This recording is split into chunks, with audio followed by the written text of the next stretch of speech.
లోక్సభలో రెండో రోజు కూడా ఎస్ఐఆర్ పై హాట్ డిస్కషన్ సాగింది. హర్యానాలో 19 లక్షల నకిలీ ఓటర్లున్నారని, ఓట్ల చోరీ వ్యవహారంలో తన ఆరోపణలకు జవాబు ఇవ్వగలరా, చర్చకు సిద్ధమా అని రాహుల్ ప్రశ్నించారు. ఎస్ఐఆర్ ప్రాసెస్ ను ప్రతిపక్షాలు తప్పుదోవ పట్టిస్తున్నాయంటూ అమిత్ షా మండిపడ్డారు. కేంద్రం కోసం ఈసీ పనిచేయదన్నారు. చర్చ సందర్భంగా విపక్షాలపై ఫైర్ అయ్యారు కేంద్ర హోంమంత్రి.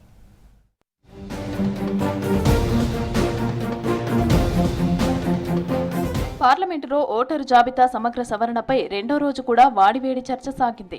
లోక్సభలో ఎస్ఐఆర్ పై చర్చకు అమిత్ షా భయపడుతున్నారని ఆరోపించారు లోక్సభ విపక్ష నేత రాహుల్ గాంధీ.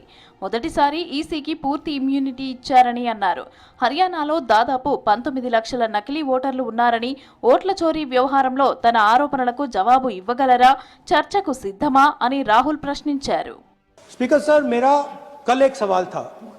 इलेक्शन कमिश्नर्स को फुल नहीं फुल इम्यूनिटी दी जाएगी.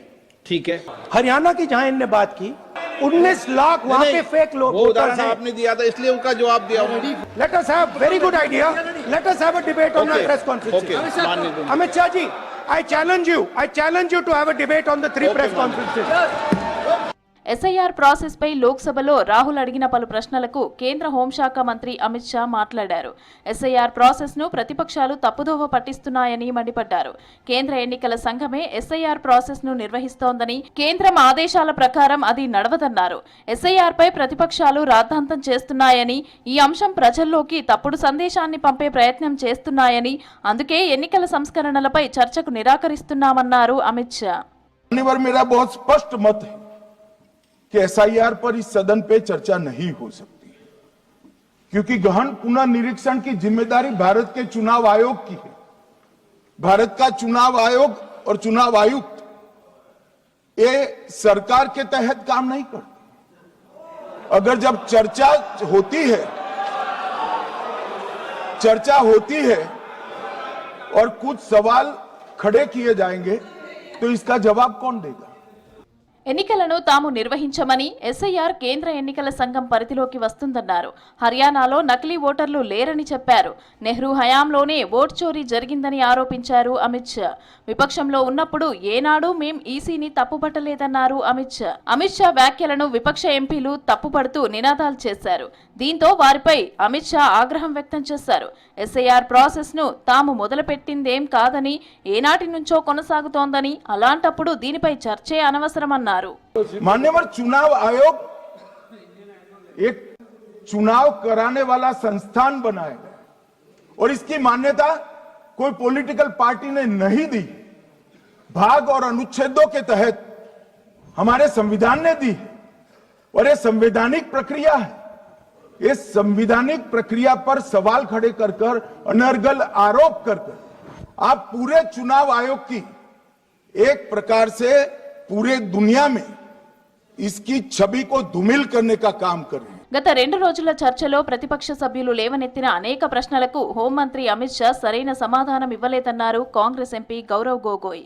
ఎవరో రాసిచ్చిన స్క్రిప్టును చదివారని అన్నారు. అధికారంలోకి వచ్చేందుకు మహారాష్ట్ర, హర్యానా, బీహార్లోనూ ఓట్ చోరీ చేశారని ఆరోపించారు గౌరవ్ గొగోయ్. कि लोकतंत्र खतरे में है और लोगों का आज वोट भी खतरे में है. तो जब बीजेपी के पास राहुल गांधी जी के सवालों का उत्तर नहीं होता तो उनको भ्रमित करना, अपप्रचार करना, उनके छवि को धूमिल करना, बस यही उपाय है. वो अपना काम करते जाएं. राहुल गांधी जी कांग्रेस पार्टी संविधान की सुरक्षा में और आम व्यक्ति के वोट की सुरक्षा में अपनी आवाज उठाते रहेंगे. రాజకీయ ఒత్తిళ్లతో స్వతంత్ర సంస్థలు పక్షపాతంగా వ్యవహరిస్తున్నాయని ఆరోపించారు Congress general secretary MP KC Venugopal. లోక్సభలో ఎస్ఐఆర్ పై చర్చ సందర్భంగా కేంద్రం విధానాలపై మండిపడ్డారు.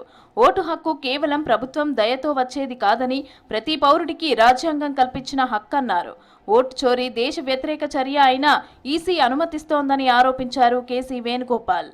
Whenever you are making a law, at least you should apply the mindset. What was the intention of that Supreme Court verdict?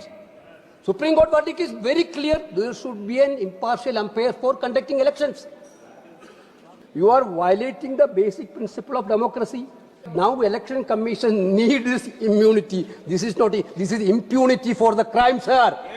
అభివృద్ధి చేసిన దేశాలు పొరుగు దేశాలతో పోలిస్తే భారత్లోనే రైలు టికెట్ ధరలు తక్కువగా ఉన్నాయని చెప్పారు కేంద్ర రైల్వే శాఖ మంత్రి అశ్విని వైష్ణవ్. రైల్వే టికెట్ ధరలు తక్కువగా ఉంచేందుకు గత ఏడాది 60,000 కోట్ల సబ్సిడీ అందించామని, అందువల్ల ప్రయాణికుల టికెట్ ధరలు అందుబాటులో ఉన్నాయన్నారు. వయోవృద్ధులకు రైలు టికెట్ రాయితీని పునరుద్ధరించే ఆలోచన ప్రభుత్వానికి ఉందా అని కాంగ్రెస్ ఎంపీ ఎంకే విష్ణుప్రసాద్ లోక్సభలో అడిగిన ప్రశ్నకు రైల్వే మంత్రి ఈ సమాధానమిచ్చారు. పార్లమెంటు ఆవరణలో టీఎంసీ ఎంపీలు ఆందోళనకు దిగారు. బెంగాల్కు నిధుల కేటాయింపులో కేంద్రం నిర్లక్ష్యం చూపుతోందని ఆరోపించారు.